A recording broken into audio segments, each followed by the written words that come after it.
오늘은 생명 시스템 두 번째 단원인 거죠. 그래서 아마도 중간고사 때 우리 이 앞부분에 이어서 지금 들어오는 내용이 될 테고요. 그래서 이 생명 시스템에서 화학 반응 부분들 지금 이야기하는데 테마 4개로 나누어져 있습니다. 그래서 테마 1 물질 대사부터 들어가 보도록 합시다. 이제 윤재 같은 경우는 쌤이 이렇게 좀 써두면 크게 어렵지 않은 파트구나 이런 부분들 좀 이야기 될 거야. 왜냐면 할 말 없으면 뭐 하는 거야? 영어 갖다 붙이는 거지. 그래서 우리 물질대사라고 불리는 녀석 무엇이야? 메타볼리즘이라고 이야기되는 생명체 내에서 일어나는 모든 화학 반응이다 라고 이야기한답니다. 주요 포인트인 거죠. 그럼 저 화학 반응이다 라고 이야기하는 녀석에서 우리는 무슨 말을 이끌어낼 거냐면 화학 반응을 통해 우리 앞에 1단원에서 화학 결합들 이야기한 거잖아. 그쵸? 그 화학 결합들 이야기되면 화학 반응이 일어났는데 결합이 뭐 하겠구나. 끊어지거나 아니면 뭐 하겠구나. 생성되겠구나. 그럼 잘 생각해 보세요. 물질 대사 메타볼리즘이라고 이야기되는 생명체 내에서 일어나는 모든 화학 반응, 이거는 뭐 어느 친구들이나 다 외워서 달달달 갈 건데 우리는 화학 반응을 살펴보다 보니까 화학 반응? 그래? 화학 결합이 일어나고 생성되고 끊어지고 생성되고, 그러면 여기에서 우리는 얻어낼 수 있는 게 있지. 누구? 결합이 끊어진다 생성된다. 누가 필요한 거야? 세 글자?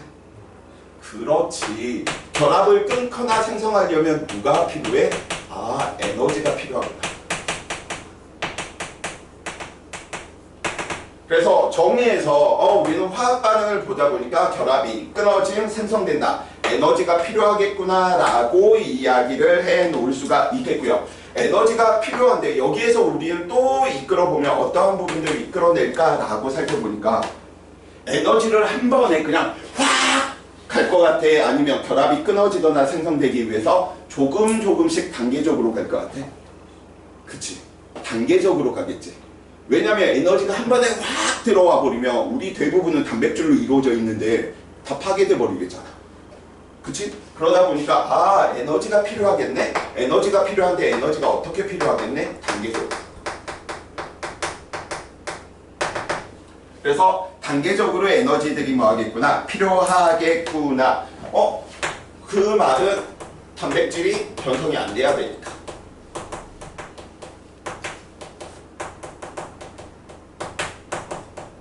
그래서 단계적으로 일어나는구나 라고 이야기해 놓을 수 있겠고요. 단백질이 변성 안 되려면 대략적으로 에너지 출입이 있더라도 우리 몸에서는 얼마로? 36도, 37도씨에 대한 온도에 해당되는 온도에서 우리는 모든 에너지 출입 반응들이 뭐 해야 되겠구나? 나타나야 되겠구나. 이제 마지막 오늘의 가장 핵심적인 부분을 이제 이야기를 해줘야 되겠죠. 그 핵심적인 부분들 살펴보니까 누가 있을까? 37도면 과연 우리가 할 수 있는 게 뭘까?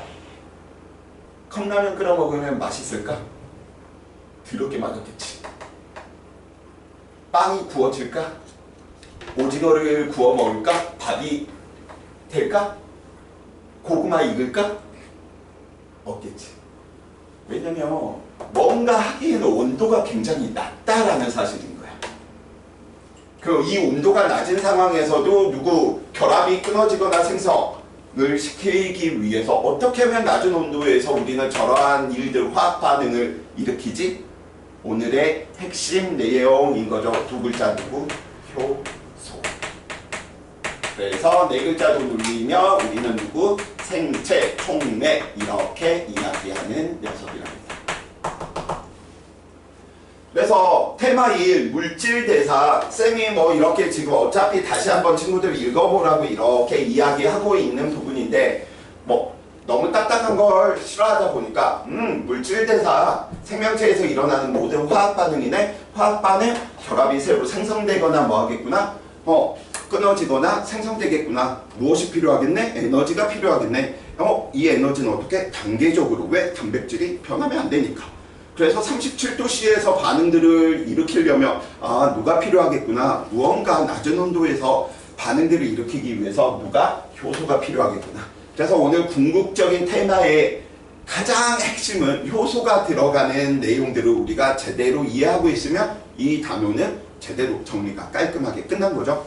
자, 그러면 PPT에 있는 내용들, 지금 이 말들을 그냥 딱딱하게 그냥 써놨던 거야. 물질 대사에는 화학 반응을 촉매하는 효소, 생체 촉매가 반드시 관여한대. 물질 대사가 일어날 때는 에너지 출입이 함께 일어나고요. 낮은 온도에서 빠르게 진행하고요. 에너지가 여러 단계에 걸쳐 조금씩 출입한다. 그냥 말로 늘리면 저렇게 있는 내용 우리 그냥 끊어서 하나하나 뽑아 쓴 것뿐인 거죠. 그래서 테마 1, 물질 대사에 대한 내용 벌써 3분의 1이 끝났네요.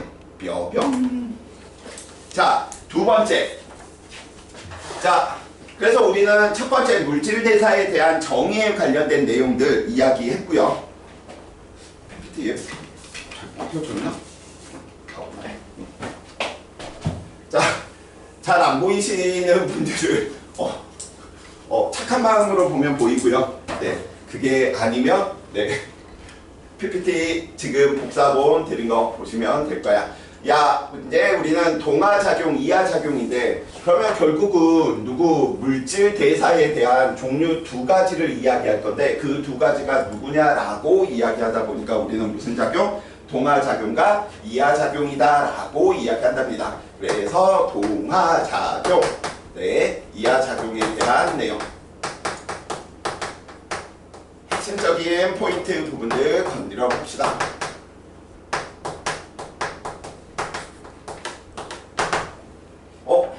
갑자기 승재가 쌤한테 동화되었대.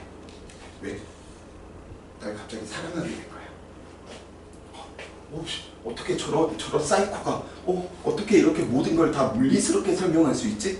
선생님 모든 전 파트, 화생체 파트를 다 물리화시켜가지고 다 물리처럼 테마 나눠가지고 다 테마로 끊어버리거든요.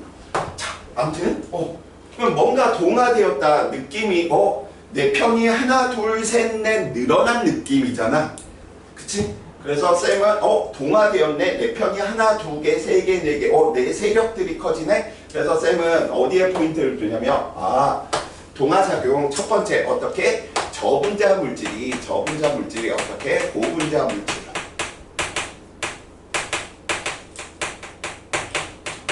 할 때 합성되는 과정이 무슨 작용? 동화작용. 이렇게 이야기해 주시면 되겠네요. 그럼 한 줄 외웠으면 이화작용 이화 꽃이 떨어진다 뭐 이런 느낌도 들기도 하죠. 낙화처럼. 그래서 이화 그러면 언젠가 떨어지겠지.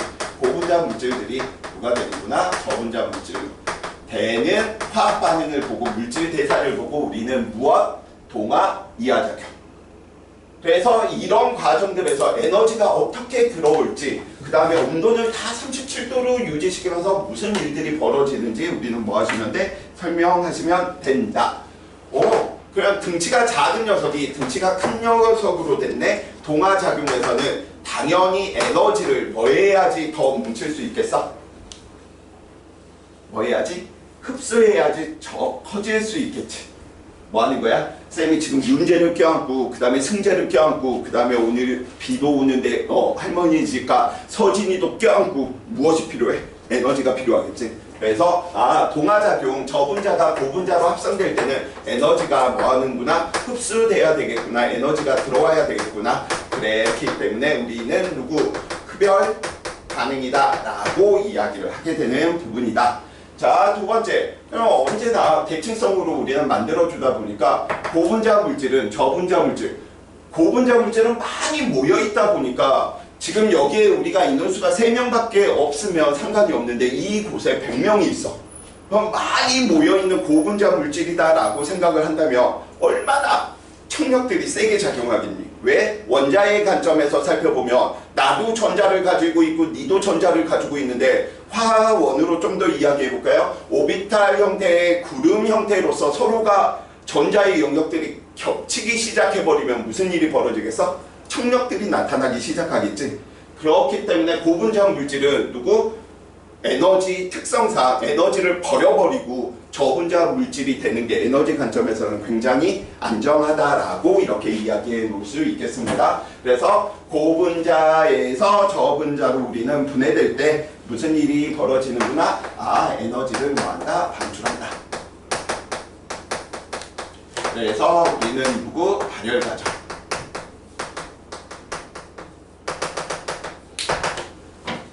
그래서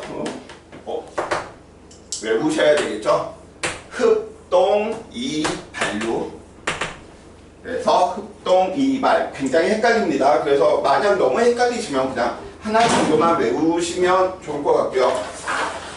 자, 계속해서 내용들 이야기 한번 해보자. 자, 그러면 동화작용에서 우리는 가장 대표적으로 이야기하는 게 첫 번째, 그리고 저분자가 고분자가 된다는 그 과정이 무엇이 있어? 포도당 만들어내는 광합성 과정이 그 대표적인 케이스로 이야기해 놓을 수 있겠죠. 그래서 광합성이나 아니면 아미노산이 더 큰 고분자로 이야기가 되다 보니까 단백질, 그래서 단백질 합성 같은 케이스가 그 대표적인 내용이 될 테고요. 언제나 이 부분들은 서로 상반되는 녀석이다 보니까 광합성과 우리는 반대되는 과정 생각하면 누구로 이야기해 주시면 돼? 세포 호흡에 대한 내용들 이야기해 주시면 되겠지. 아, 세포 호흡이 일어나는 과정들이 무엇이구나? 이하작용이구나.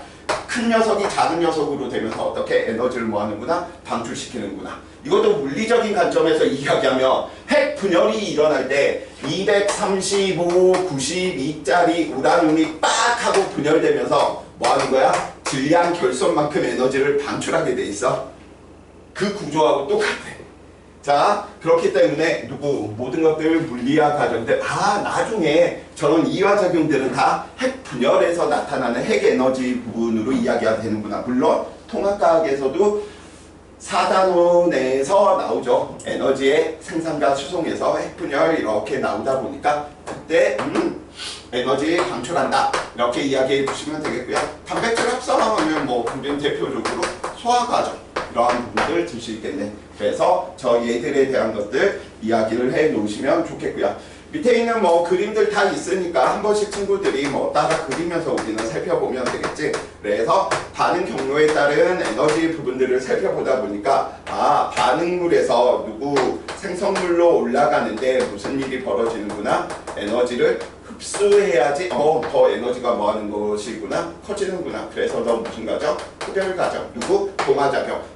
저분자가 고분자가 될 때 에너지를 흡수할 때 광합성을 일으킬 때 단백질을 합성할 때 이렇게 이야기를 해주시면 좋을 것 같고요. 자, 두 번째 계속해서 이야기 한번 해봅시다. 그래프에 대한 형태들 친구들이 그리고 해석해 주실 수 있어 주셔야 되다 보니까 세포 호흡 과정에서는 반응물의 에너지가 생성물의 에너지보다 더 커버리죠. 그렇기 때문에 발열 과정을 거치면서 무슨 일을 만들어내는 거야? 에너지를 내보내는구나 라고 이렇게 이야기를 해 주시면 좋겠습니다. 오케이? 그래서 여기 있는 내용들 한번 말로 이야기되면 엄청나게 많은 걸로 이야기할 수 있겠지. 동화작용은 반응물의 에너지가 생성물의 에너지보다 작다 이런 식으로 같은 표현으로 이야기 돌려버리면 동화작용에서는 저분자가 고분자 물질이 될 때는 에너지를 흡수해야 된다. 여러 가지 표현들이 있다 보니까 주된 내용을 바탕으로 이게 맞는지 틀린지 그런 구분을 잘 해주시면 어렵지 않는 형태가 될 것이고요. 자, 그래서 우리는 대표적인 예로 있는 두 녀석인 거죠. 광합성 하나 화학식 살펴볼 테고 세포호흡 하나 살펴볼 테고 어차피 두 개는 무슨 과정일 테니까 역과정일 테니까 그쵸? 그 다음에 이러한 그림들 찾으려고 들면 우리 교재에는 없어. 자, 그래서 우리 교재에 대한 용도는 친구들이 무슨 용도로 내가 오늘 배운 개념들 확실하게 익혔는지 이렇게 써보시면서 오늘 개념들 확인해 주시면 좋을 것 같고요. 자, 그럼 우리는 이 광합성이다 라고 이야기하는 이 녀석이 무슨 과정이었어? 저분자가 고분자로 합성되는 무슨 과정이다? 동화 과정이다 라고 이야기했었지. 그래서 광합성 무슨 과정이구나? 동화 과정이구나. 그래서 화학식 하나 정도 우리 광합성 일으킬 때 누가 필요하죠? 이산화탄소와 누가 필요했었지? 물이 필요했었는데 누구를 만나서 빛에너지를 만나서 빛에너지가 첨가되어서 누구를 만드는구나, 포도당을 우리는 만드는구나 라고 이야기를 해놓고요. 또 누구도 만들어 산소도 만들고요. 또 누구도 만들어 물도 처음 만드는구나 라고 이야기해 주는 부분인 거지. 그래서 나머지 반응 개수는 친구들이 심심할 때 하나하나씩 좀 맞춰보는 센스 부분들도 좀 있으면 되겠고요. 통합과학 지금 형태에서는 이러한 부분들 여간하면 안 내는 분위기인데 거의 대부분 나올 가능성이 커. 왜냐면 주간 좀 쉬웠죠. 그러면 이제 뭔가 계속 얘들한테 뭔가 요구할 시그널들을 좀 보일 테고요. 쌤, 프린트에 또는 화학쌤이 이쪽 수업 나가시면서 화학식까지 이렇게 외우라고 했어요? 아니면 설명해 주셨어요? 제발 그런 거 좀 서로 우리 공유 좀 합시다. 그래야지 내가 모의고사나 아니면 문제들 낼 때 좀 참고를 하니까. 그게 아니어도 어차피 너네 물화생지 다 할 거잖아. 그치? 어차피 화학 해야 되니까. 자, 미리미리 외우시고요.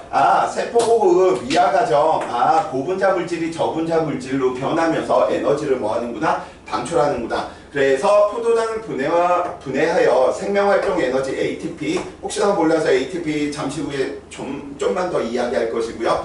세포호흡은 무슨 작용? 이하작용이다. 누구? 발열 과정이니까. 그래서 세포호흡은 누구? 감압성의 역과정인 거지. 포도당과 누구를 이용해서 우리는 산소를 이용해서 무슨 일을 벌이는구나 라고 이야기해 놓을 수 있어. 에너지를 얻는 과정이구나. 다른 부분들 없으면 어차피 6아니면 10이 들어가니까 그 부분들은 크게 이야기 안 해주셔도 될 거야. 그래서 계속 좀 써보면서 친구들이 이야기를 해주시면 좋을 것 같고요. 그래서 혹시 모르니 누구 화학식까지 좀 내용들 이야기하도록 합시다. 그래서 이미지 그림 있는 부분들 크게 어려운 부분들은 아니니까 보시면서 살펴보면 아시겠죠? 자, 그래서 참고로 좀 더 넣어놨어. 그럼 매일 우리는 에너지다, 생명활동에 필요한 에너지다. 그래서 기본적으로 한 이 정도는 아마 학교쌤이 설명을 한다면 지금 이쪽 혹시 나갔니? 진도? 아직 안 나왔어? 나갔는데 이런 거 화학식도 말씀 안 하셨어? 네. 뭐야, 기말도 쉽게 가시겠다는 건가? 효소를 안 했던. 그래?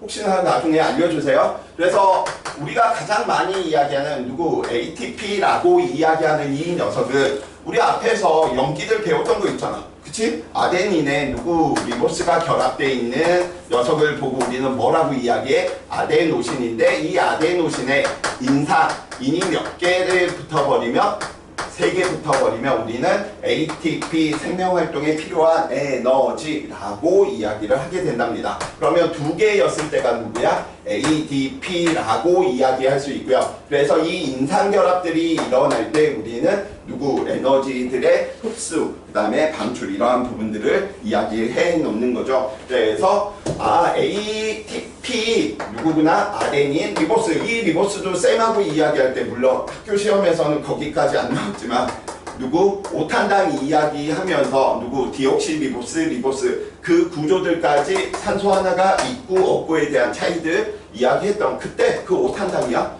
자, 그렇기 때문에 아데노신, 아데닌, 리보스, 그 다음에 누구? 인산 3개가 ATP이고요. 여기에 엄청난 에너지들이 인산결합에 들어가져 있구나 라고 하는 정도. 그래서 혹시나 이러한 아데노신, ATP 이러한 용어들 나오면 당황하지 말라고 좀 넣어놨습니다.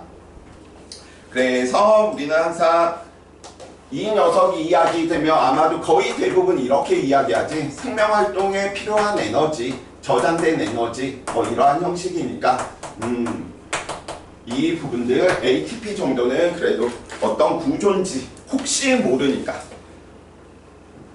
근데 모든 내신 알려주는 사람들이 이렇게 이야기하고 이게 이번에 나오잖아. 그러면 갑자기 다 이쪽으로 막 애들이 몰린다. 야, 그 문제 찍은 게 나왔다며. 근데 난 그게 더 웃겨. 차라리 안 나왔으면 좋겠긴 하지만 하고 안 하고의 문제가 아니고 이런 부분들을 그냥 소수였을 때가 가장 맞추기가 쉽거든. 왜냐면 막 다수의 얘들이 있는데 막 상대들이 다 각각인데 거기에서 야 이거 너무 많은 내용을 해도 오히려 반감이 사거든요. 자, 아무튼 이제 나중에 쌤이 우리 직보 들어갈 때쯤 되면 다시 이 형태로 구성해가지고 쌤이 개념 부분들은 우리 정리할 때 야 그러면 야 이거 날려. 왜? 학교에서 언급 안 했으면 날려야죠. 그치? 그래서 그런 식으로 좀 그런 용도로 좀 씁시다. 자, 이제 마지막이네요. 테마 1의 마지막 내용들 이제 이야기를 해놓는 부분이고요. 물어볼 수 있는 것들은 다 한번 이야기 한번 넘어가고 갑시다. 자, 물질 대사와 생명체 밖의 화학 반응 이야기하고 있는데 너무 길면 그냥 뭐라고 이야기해 주시면 돼? 연소와 세포호흡으로 그냥 비교하시면 돼. 거의 대부분 교과서 참고서에는 다 세포호흡과 연소 이렇게 돼 있는데 좀 있어 보이려고 생명체 밖의 화학 반응으로 연소를 대신하는 명칭으로 더 크게 이야기했어. 우리 앞에서 세포호흡 어디에서 일어난다? 미토콘드리아에서 일어난다. 간혹 가다가 선생님들이 예전 시험 범위에서도 이렇게 좀 내는 경우들이 없잖아 있기 때문에 계속 좀 기억해 달라라고 하는 뜻에서 그래서 세포호흡 우리 미토콘드리아에서 일어났고 저때 ATP 뭐 에너지 부분들이 만들어졌었지. 그래서 반응 온도들 이야기하다 보니까 얼마? 37도. 그 다음 누구 연소가 일어날 때 우리는 보통 400도 이상의 고온에서. 그래서 중요한 녀석인 거죠. 얘는 낮은 온도인데 반응을 시켜야 돼. 그럼 뭔가 역할을 해줘야 되다 보니까 그 역할을 하는 게 누구야? 효소라고 이야기하는 녀석과 연소 부분은 효소가 필요가 없죠. 그래서 얘는 당연히 온도가 낮으니까 분자의 운동 속도가 느리니까 당연히 상대적으로 느릴 수밖에 없겠지. 그래서 얘는 누구 반응 속도 그냥 우리는 벨로시티 V로 써봅시다. 우리는 대범한 물리를 잘 아는 친구들이니까요. 자, 그 다음 누구 반응 속도가 상대적으로 느리다 라고 하는 게 포인트고요. 자, 얘는 상대적으로 누구 빠르다 라는 거죠. 자, 에너지 전환 이야기 될 때 포도당 속 화학 에너지 중 일부는 ATP의 화학 에너지로 저장되고 나머지는 열 에너지로 방출된다 라고 이야기해 놓고 있는데 잠시 후에 보시겠지만 가끔씩 퍼센트까지 이야기하는 학교들이 있어. 그 중에 자, 포도당 속에 누구 방출된다. 알겠어. 너는 단계적으로 소량으로 짱짱짱짱짱. 너는 바로 다이렉트로 이야기하는구나. 이랬거나 저랬거나 말거나 다 세포호흡이 됐건 연소가 됐건 그 과정에서 누가 필요해? 산소가 필요하고요. 다 무슨 과정? 발열 과정이다 라고 하는 게 공통점인 거죠. 자, 그래서 이 부분들 이제 이야기가 끝났고요.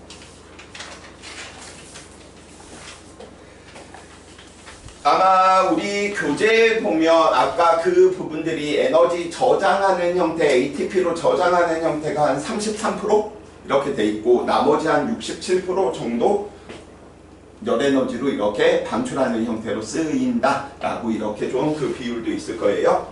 자, 테마 2 가장 오늘의 하이라이트죠. 누구? 효소라고 이야기하는 부분들 도대체 무엇일까? 그래서 하나하나씩 좀 보고 필요한 용어들 정리하고 넘어갑시다. 효소, 우리는 생체 촉매라고 이야기하는데 효소와 생체 촉매라고 이야기하는 이 녀석은 지금 보통은 동등하게 우리가 사용하기 때문에 지금 여기에서는 굳이 나누지 맙시다. 뒤에서 살짝 더 나눠 드릴게요. 촉매 이야기할 때 물질 대사를 촉진하는 물질이고요. 누구 가장 중요한 포인트죠. 활성화 에너지를 낮추어 낮은 온도에서도 화학 반응이 빠르게 일어나게 한다. 활성화 에너지를 낮추게 하는 게 누구구나? 효소구나. 그렇기 때문에 우리는 몇 도에서 37도에서 이야기가 된다 라고 이야기해 놓을 수 있겠고요. 활성화 에너지 이야기 한번 해볼까? 보통 활성화 에너지 EA로 우리가 좀 표현하는데 화학 반응이 일어나기 위한 필요한 최소한의 에너지. 왜 활성화 에너지 필요한 화학 반응이 일어나기 위해서 왜 최소한의 에너지가 필요해? 잘 모르겠죠?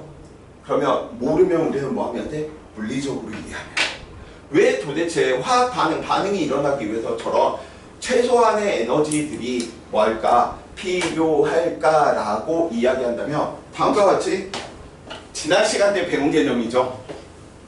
충돌에 대한 개념으로 이야기를 하면 우리는 저 부분들에 대한 내용들을 아실 수가 있습니다. 자, 우리는 다음과 같이 충돌 과정을 통해서 살펴보다 보니까 둘이 뭐하면 뭐할수록 접근하면 접근할수록 여기에 있는 이 전자와 여기 있는 이 전자들 사이에서 무슨 일이 벌어지겠어? 야, 우리는 붙기 싫어, 반응 안 할 거야, 안 만날 거야 하면서 청력들이 나타나기 시작하겠지.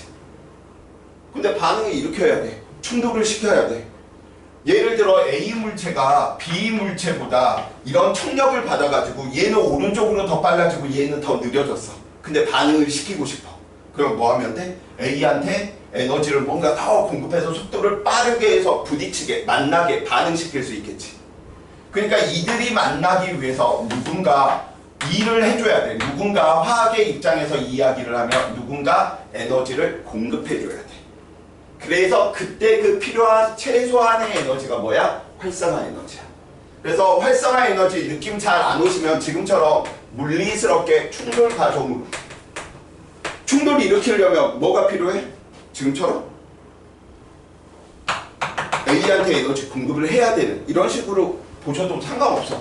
어차피 설명하는 방식이 다 물리에서 나오는 것이기 때문에 이거는 쌤이 약간 화학을 넣어서 이야기를 한 부분이랍니다. 근데 또 이런 친구들이 있다. 쌤, 그럼 얘는 어느 게 더 반응이 일어나는 게 자연스러운 거예요? 반응이 일어나지 않는 게 자연스러운 거예요? 뭐가 더 자연스러운 걸까? 반응이 일어난 게 자연스럽다 1번, 부자연스럽다 2번.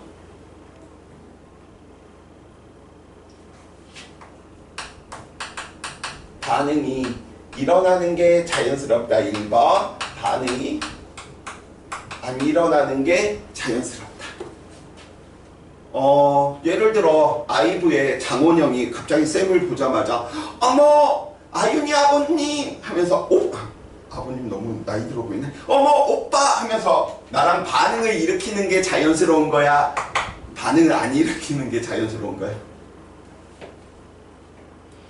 반응을 일으키는 게 자연스러운 거야. 쌤이 장원영을 만나서 장원영이 날 껴안는 게 반응을 하는 게 뭐 하는 거야? 매우 자연스러운 거야. 쌤 그게 무슨 말이에요? 이게 자연스러운 건지 부자연스러운 건지 보는 물리적인 가장 좋은 방법이 인력이 나타나면 항상 그거는 자연스러운 거다 쌤이 이야기했죠.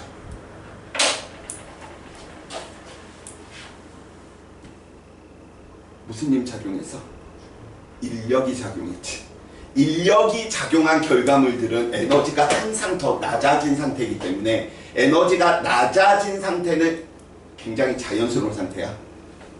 청력이 가까이 접근해서 청력이 나타나고 있으면 불안정한 상황인 거야. 그래서 외부에서 인력, 에너지를 줘버린 거야. 그래서 반응이 일어났기 때문에 자연스럽고 에너지가 더 낮아지는 거야. 그러니까 얘는 무슨 가정으로 만들어 버릴 수 있겠어? 에너지가 작아진다네? 분해하네? 아니면 이때 에너지가 필요하네? 활성화 에너지가 에너지가 감소하네? 이런 식으로 계속 말꼬리 부분들에 막 복잡하게 얽혀져 있으면 인력인지 천력인지만 보고 판단 들어가시면 편해버려. 오케이? 그래서 가끔씩 안 될 경우도 있어. 너무 막 화학 생물 용어로 그래서 안 될 수도 있는데 거의 대부분은 그 정도 꼬지 않는 이상은 물리스럽게 해결하셔도 거의 대부분 된다라고 이야기를 해주시면 좋겠습니다. 자, 반응열 이야기하다 보니까 반응열 누구 반응물과 누구 생성물의 에너지의 갭 이야기되는 게 반응열이다라고 이야기를 해 놓을 수 있겠고요. 그래서 우리는 효소 생체촉매 누구 37도에서 반응을 일으키기 위해 저온에서 반응을 일으키기 위해서는 어떻게 효소라고 하는 녀석을 이용해 가지고 활성화 에너지를 뭐하겠다 낮추면 반응이 더 잘 일어나겠다 라고 이야기를 하는 거지. 이렇게 이야기해 놓을 수 있겠네. 여기에 지금 누가 있었냐면 장원영이 있었고요. 여기에 장원영이 있었고 그 다음에 여기에 그래 오늘 처음 왔으니까 승재 계속 시험 대상이야. 승재가 여기 있었단 말이야. 그랬더니 얘네는 활성화 에너지가 너무 커. 막 장원영이 처리가 막 하고 있단 말이야. 오케이? 그랬더니 누구 여기에서 성질이 욱해서 조심해야 되는 물리하는 남자 성욱이가 원영아 쟤 나쁘지 않아. 괜찮은 놈이야. 쌤 통과 수업 했더니 괜찮던데? 했더니 뭐 하는 거야? 원영이가 그러니까 충고해줄게 이리 와 하면서 반응을 내리는 나의 역할이 뭐야? 효소라는 거죠. 그죠? 그래서 효소 용어 활성화 에너지 낮추어 준다라고 하는 거 꼭 좀 머릿속에 기억해 두시고요. 활성화 에너지 부분들 충돌을 잘 일으키기 위해서는 서로 반발되려고 하는 거부감들이 뭐하겠구나 있겠구나. 그걸 우리는 누구 활성화 에너지 이렇게 생각을 해 주셔도 좋겠습니다. 자, 그래서 용어 정리하는 게 테마 2에 들어간 건 아니야. 자, 테마 2의 첫 번째 우리는 누구 촉매의 특징 부분들 좀 보고 넘어가자. 이 촉매라고 이야기하는 거 첫 번째 화학 반응에 참여하지 않는데 반응에 참여하지 않는데 즉 A 플러스 B 플러스 누구 C인데 합끼리면 C가 누군 거야? 촉매였던 거야. 그랬더니 누가 이 녀석이 D 플러스 E 플러스 누구 C로 이렇게 되더라. 얘는 화학 반응에는 관여하지는 않구나. 자, 두 번째 그럼 촉매가 하는 너의 역할은 무엇이냐? 아까 이야기했던 누구 성욱이처럼 누구 활성화 에너지를 뭐하겠다? 낮추겠다. 하지만 촉매를 쓰더라도 누구 반응열은 반응물과 생성물의 에너지 차이 개입은 변할 수가 없겠죠. 반응 속도의 조절 부분에 관여를 하게 되고요. 촉매에는 두 가지 촉매로 크게 이야기할 수 있을 텐데 보통은 아마 유기촉매 내용만 학교에서 이야기할 가능성들이 대단히 큽니다. 그래서 유기촉매라고 이야기하는 이 녀석은 우리가 누구야? 생체촉매야.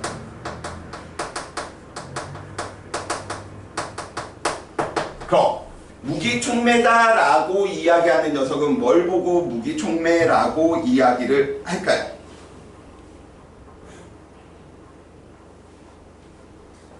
살아있는 거, 생명 바깥에서 일어나는 촉매는 다 누구야? 무기촉매야.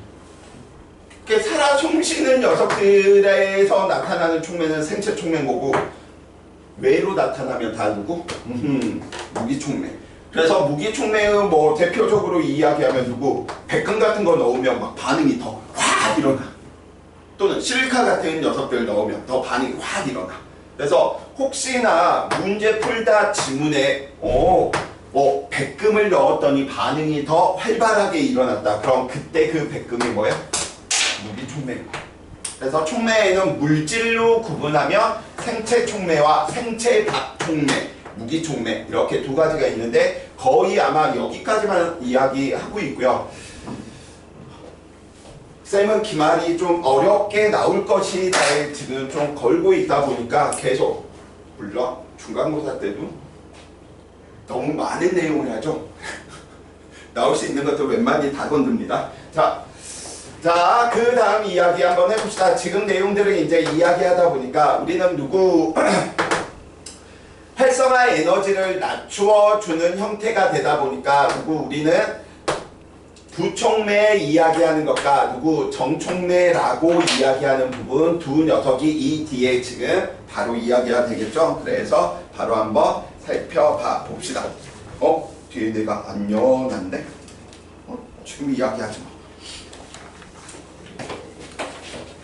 자, 지금 옆에 있는 저 그래프에 지금 우리가 어떻게 지금 눈에 보이냐면 반응 경로에 따라서 에너지가 다음과 같이 나타났는데 이 녀석이 예를 들어서 우리는 고분자가 저분자로 되는 이화 과정이다 라고 이야기를 한다면 어떻게 이야기해 주시면 되겠어? 처음에는 아무것도 없었을 때는 활성화 에너지 다음과 같이 G.